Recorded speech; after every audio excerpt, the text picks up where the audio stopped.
Hello बच्चों, आज हम एनसीईआरटी की बरखा सीरीज की एक कहानी सुनेंगे। कहानी का नाम है पत्तल। एक दिन सब बच्चे दीदी के साथ पिकनिक पर गए। वे सब पास के एक पार्क में गए थे। पार्क में सब खूब दौड़े और कूदे। सबने खूब सारे खेल खेले।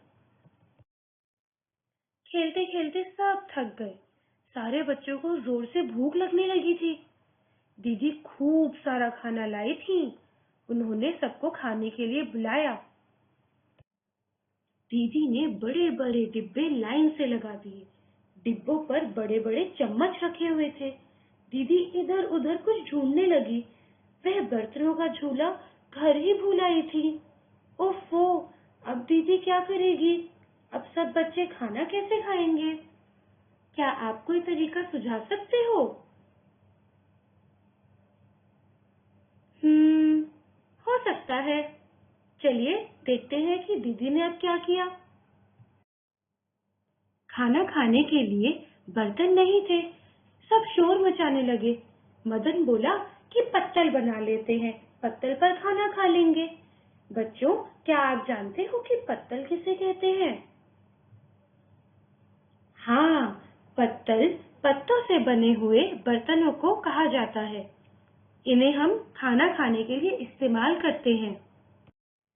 जमाल ने पूछा कि पत्तल कैसे बनेंगे? मदन ने कहा कि पत्ते बीनकर ले आएंगे। सारे बच्चे पत्ते लाने दौड़े। सबने नीचे पड़े हुए साफ पत्ते बीन लिए। जमाल बड़ के पत्ते बीन लाया। मदन भी बड़ के पत्ते बीन लाया। पूजा ढाक के पत्ते लाई। राजा भी ढाक के पत्ते लाया। बच्चों, क्या आपको इन दोनों चित्रों में दिख रहे पत्तों में कुछ अंतर दिखा? इनके आकार और इनकी बनावट में कुछ अंतर है? सोचो। हाँ, पहले चित्र में दिख रहे पत्ते छोटे हैं और उन पे बनी लकीरें पास पास हैं, परंतु दूसरे चित्र में दिख रहे पत्ते आकार में बड़े हैं और उन पर बनी लकीरें दूर दूर हैं। सबने मिलकर पत्ते धोए। पत्तों की सीकों से जोड़ जोड़कर पत्तलें बनाई। सब पत्तल लेकर खाना खाने बैठ गए। रानी हाथ में नीम की पत्ती लिए खड़ी थी। आपको क्या लगता है, नीम की पत्ती से पत्तल बन पाते? बिल्कुल सही। नीम के पत्ते तो छोटे छोटे होते हैं, उस पर कोई भला खाना कैसे खा पाएगा? सब हंसने लगे कि नीम की पत्ती पर कौन खाना खाएगा। दीदी ने कहा, चींटी खाएगी। आओ कहानी में आए कुछ शब्दों को दोबारा देखें। पत्तल, बच्चा, डिब्बा, पत्ते। बच्चों, अगर हम ध्यान से देखें तो सबसे पहले शब्द पत्तल में त दो बार आ रहा है। पहले आधा त और फिर पूरा त। इसी तरह बच्चा शब्द में दो बार च आ रहा है, आधा च और पूरा च। और डिब्बा शब्द में दो बार ब आ रहा है, आधा ब और पूरा ब। और आखिरी शब्द पत्ते में दो बार त आ रहा है। इन्हें हम कहते हैं द्वित्व व्यंजन वाले शब्द।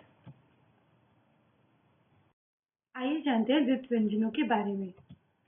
जब किसी शब्द में एक ही प्रकार के दो व्यंजन वर्ण लगातार एक साथ आ जाते हैं तो उन्हें द्वित्व व्यंजन कहा जाता है।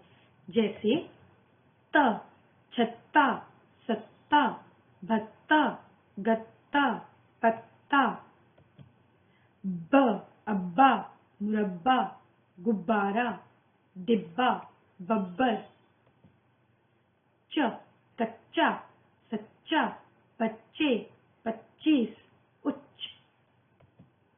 ल, बल्ला, बिल्ली, दिल्ली, पल्लू, रसगुल्ला।